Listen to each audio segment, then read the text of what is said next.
அனைவருக்கும் வணக்கம். போன வாரம் சனிக்கிழமை முத்தியால்பேட்டை சோலை நகரில் இருந்த ஆர்த்தி என்ற 9 வயசு புள்ள காணா போகிறா. அப்போ காணா போய் 72 மணி நேரம் ஆகியும் போலீஸாலேயும் யாராலையும் கண்டுபிடிக்க முடியல. மக்களும் தெருவில் இறங்கி போராடிட்டு இருக்காங்க. பாண்டிச்சேரி ஃபுல்லாக ஒரு பரபரப்பாக இருக்குது. பாண்டியை தாண்டி அது மாநில பிரச்சனை ஆகிட்டு இருக்கு. இது பின்னாடி இருந்த விஷயங்கள் என்ன, இது எப்படி அந்த பொண்ணு காணாமல் போச்சு, இது ஏன் இன்னும் கண்டுபிடிக்க முடியலன்றத முழு தகவலை இந்த வீடியோவில் பார்ப்போம். It's welcome. சனிக்கிழமை முத்தியால்பேட்டை கோழி நகரை சேர்ந்த ஆர்த்தி, அதோட அவங்க அப்பா வந்து கலிய பெருமாள், அவர் வந்து டிரைவர். அவரோட பொண்ணு என்ன பண்ணுது, பக்கத்து தெருவில் இல்லை பக்கத்து வீட்லேயும் விளையாட போகும்போது என்ன ஆகுதுன்னா, சரி அவங்க அம்மா விளையாட போட்டுன்னு அனுப்பிச்சிட்டாங்க. ஆனால் மணிக்கணக்காகுது, 1 மணி நேரம் ஆகுது, 2 மணி நேரம் ஆகுது, அந்த பொருளை காணும். பதறி போனாங்க. அவங்க அம்மாவும் அப்பாவும் பக்கத்து வீட்டுலாம் கேட்குறாங்க. இல்லையே நாங்கள் பார்க்கலையே சொல்கிறாங்க. ஒரு நாள் என்ன பண்ணிட்டாங்க, போலீஸ் ஸ்டேஷனில் போய் கம்ப்ளைண்ட் பண்ணுறாங்க. இந்த மாதிரி எங்கள் விளையாட போன பொருளையே காணும் அப்படின்னு சொல்லிட்டு. ஓகே, போலீஸும் கம்ப்ளைண்ட் வாங்கிட்டு செக் பண்ணுறாங்க. அதை வந்து சர்ச் பண்ணுறாங்க, எங்கே அந்த புள்ள போச்சு அப்படின்னு. யாருக்குமே எந்த டீட்டெயிலும் சரியாக கிடைக்கல. அவனை என்ன பண்ணுறாங்க, பக்கத்துக்கு சிசிடிவிலாம் வாங்கி பார்க்குறாங்க. எங்கேயுமே அந்த பொண்ணை பார்த்தோன்னா ஒரு சரியான தகவல் தெரிய வரல. மணி ஆகுது, 10 மணி நேரம் ஆகுது, 20 மணி நேரம் ஆகுது, கிட்டத்தட்ட 72 மணி நேரம் ஆகியும் அந்த பொண்ணை பற்றி சரியா அது எங்கே போச்சு, அது என்ன ஆச்சுன்னு சரியான தகவல் தெரியல.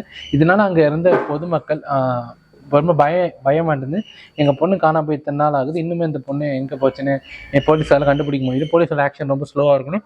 அவங்க ஒரு பக்கம் அவங்க தனிப்பட்ட நியாயத்தை வைக்கிறாங்க. இதுக்கு சரி என்னதான் காரணம் அப்படின்னு சொல்லிட்டு ஆராய்ஞ்சு பார்த்தா, அந்த சோலை நகர்லேருந்து ஒரு 4-5 தெருவை தாண்டி அம்பேத்கர் நகர்னு ஒன்று இருக்குது. அந்த இடத்துல ஒரு ஓடுற கால்வாயில் ஒரு மூட்டை கிடக்குதுன்னா அந்த வேற வந்து அந்த மூட்டையை கண்டு ஏதோ ஒரு வழக்கு முன்னாச்சு இது பண்ணுறதாங்க. போலீஸார் மட்டும் அது சந்தேகத்தின் பேரில் அந்த மூட்டையை அபத்து பார்த்தா, இந்த காணாம போன ஆர்த்தி மிக கொடூரமாக, மிக வந்து எப்படி சொல்கிற, ஒரு மனிதனாகப்பட்டவன் யோசிக்கவே முடியாத அளவிற்கு எப்படி ஒரு பெண்ணை வன்புணர்வு செய்ய முடியுமோ அப்படி பண்ணி அந்த 4 வயசு பிஞ்சு பிள்ளைய, 4 வயசுனா என்ன, ஒரு 5ஆவது 4ஆவது தான் படிக்கும். அது வந்து அந்த பகுதியில் கவர்மெண்ட் ஸ்கூலில் 4ஆவது படிச்சிருந்த புள்ள அதை வன்புணர்வு செஞ்சு இல்லை கொடூரமாக இது பண்ணி போட்டிருக்காங்க. இதை அறிஞ்சு இதை பார்த்து அந்த அப்பா அம்மாவை துடிச்சு போகிறாங்க. ஏற்கனவே அந்த நகர்லேயும் அந்த பாண்டிச்சேரி போலீஸ் ஸ்டேஷன்லேயும் அந்த பகுதி ஃபுல்லாக போராட்டம் செஞ்சுட்டு இருந்த மக்களுக்கு இன்னும் தீவிரமாக அதை பார்த்து ஒரு பயங்கர கோபம், வெறியும். அது யார் பண்ணாங்க, எப்படி பண்ணாங்க, இது எங்கே நடந்தது, எல்லாத்தையும் கண்டுபிடிக்கணும். அது வந்து அவனை கண்டுபிடிச்சவன் நிற்க வச்சு சொல்லணும், அப்படி இப்படின்னு பல தரப்பட்ட மக்கள் இதை பற்றி பேசிகிட்டு இருக்காங்க. இப்பயுமே இது வைரலாக எல்லா நியூஸ் சேனலும் இதை ஹெட் சேனலாக ஓடிட்டு இருக்கு.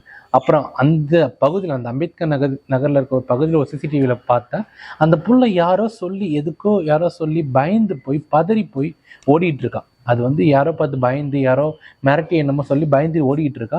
ஸோ அந்த சிசிடிவி ஆதாரத்தை வச்சு போலீஸ் ஃபர்தராக ஆக்ஷன் எடுக்கிறாங்க. சும்மா இல்லைங்க, அங்கே பாண்டிச்சேரியில் இப்போ அந்த பகுதியில் துணை ராணுவம், பாண்டிச்சேரி போலீஸ் ஸ்டேஷன் ஃபீல்டு எல்லாமே வந்து குவிக்கப்பட்டிருக்கு. அது மட்டும் இல்லாமல் 5 செப்பரேட் தனிப்படை ஃபார்ம் பண்ணி அந்த கேஸை எடுத்து நடத்திட்டு இருக்காங்க. இதுக்கு யார் காரணம் அப்படின்னு அப்படி பார்க்கும்போது இன்னைக்கு காலைல ஒரு நியூஸ் பாண்டிச்சேரி போலீஸ்லேருந்து வருது. என்னன்னா, அந்த புள்ள வந்து 19 வயசு ஆளான கருணாஸ் அப்படின்னு ஒருத்தவன் 57 வயசு ஆன விவேகானந்தன், பேரை பார்த்தீங்கன்னா விவேகானந்தன் அப்படின்ற 2 நபர்களால் கடத்தப்பட்டு தான் இப்போ வந்து வன்புணர்வு செய்யப்பட்டிருக்கா அப்படின்றதும், அவங்க கடத்தப்பட்ட அந்த நபர்கள் வந்து கஞ்சா போதையில் இருந்தாங்க அப்படின்றதும் அந்த போலீஸ் அறிக்கைன்னு சொல்கிறாங்க. இதுக்கு முன்னாடி அவங்க அப்பா வந்து அந்த கலைப்பெருமன் இருக்கால, அவர் குடும்ப உறவினருக்கு ஒருத்தர் ஃபோன் பண்ணி சொல்கிறாரு.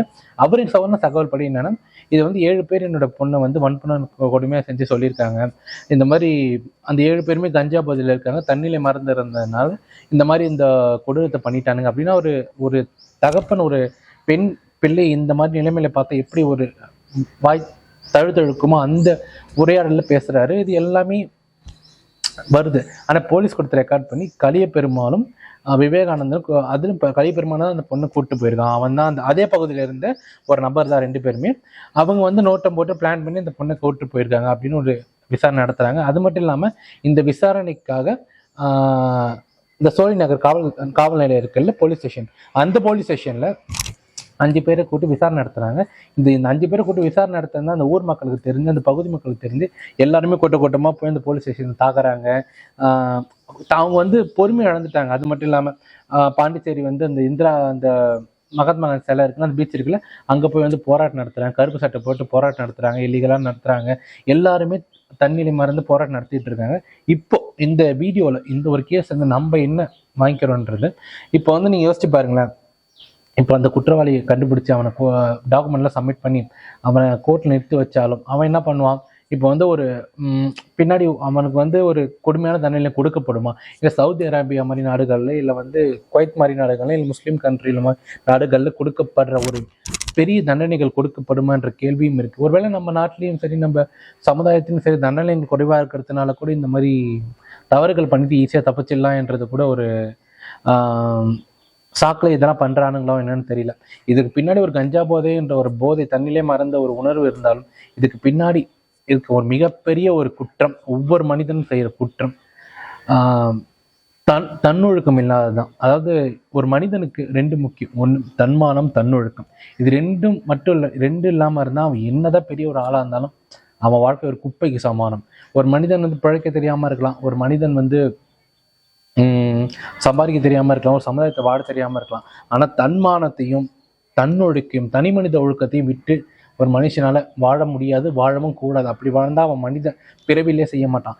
இந்த காரியத்தை சேர்ந்த அந்த ஜென்மங்கள் அந்த மனித உருவத்தில் எப்படி சொல்கிறது, மனித குணங்களை கொண்ட மிருகத்தை கூட சொல்லக்கூடாது, மிருகம் கூட இந்த மாதிரி கேவலமான வேலையெல்லாம் செய்யாது. ஆனால் அந்த மாதிரி ஒரு செஞ்ச அந்த நபர்களை எந்த மாதிரி தண்டனை கொடுக்கணும் நீங்கள் கமெண்ட்ஸை சொல்லுங்கள். இந்த வீடியோ நீங்கள் இப்போ பார்த்துட்டு இருக்க எல்லாருமே இந்த வீடியோ ஷேர் பண்ணுங்கள். உங்கள் பகுதியில் உங்கள் வீட்லேயும் ஒரு பெண் பிள்ளைகள் இருந்தால் அவங்க எவ்வளோ கண்காணிப்பாக ஒரு எப்படி ஒரு பாதுகாத்து வச்சிருக்கணும்னு தயவு செஞ்சு பாருங்கள். பெண் பிள்ளைகளாக இருந்தாலும் ஆண் பிள்ளைகளாக இருந்தாலும் அவங்ககிட்ட மனசை விட்டு பேசி அவர்களோட மனநிலையை புரிஞ்சுக்க ட்ரை பண்ணுங்கள். யாரையுமே தனியாக விடாதீங்க. பெண் பிள்ளைகள் வைத்திருக்கும் பெற்றோர்கள் நான் திரும்ப சொல்கிறேன், பார்த்து பக்குவமாக வச்சுங்க. ஏன்னா இப்போ இருக்க சமுதாயத்தில் வந்து ஒரு பொண்ணு வாசப்பாண்டியை தாண்டி போயிட்டு மறுபடியும் வீட்டுக்கு வரதே ஒரு பயமாக இருக்குது. ஸோ என்னதான் ஃபெமினிஸ்டம் பேசும் நண்பர்கள் பல பேர் இருக்காங்க, அவங்க மேலே எனக்கு ஆகப்பெரிய மரியாதை மிகுந்த கருத்துக்கள் நிறையா இருக்குது. இருந்தாலும் சொல்கிறேன், அவருக்கு ஃபெமினிசம் பற்றி பேசினாலும் அதற்கு முன்னாடி இந்த பிள்ளைகள் தைரியமாக வெளியே போயிட்டு வீட்டுக்கு வரணும். அதுக்கு நம்ம நாட்டில் இடம் இருக்கா? அதை யோசிச்சு பாருங்கள். And be careful and please share the video. இது யாரெல்லாம் பார்க்குறீங்க எல்லாருக்கும் ஷேர் பண்ணுங்கள். தயவு செஞ்சு நம்ம குழந்தைகளை, நம்மளோட கண்மணிகளை நம்ம தான் பாதுகாக்கணும். நன்றி, வணக்கம்.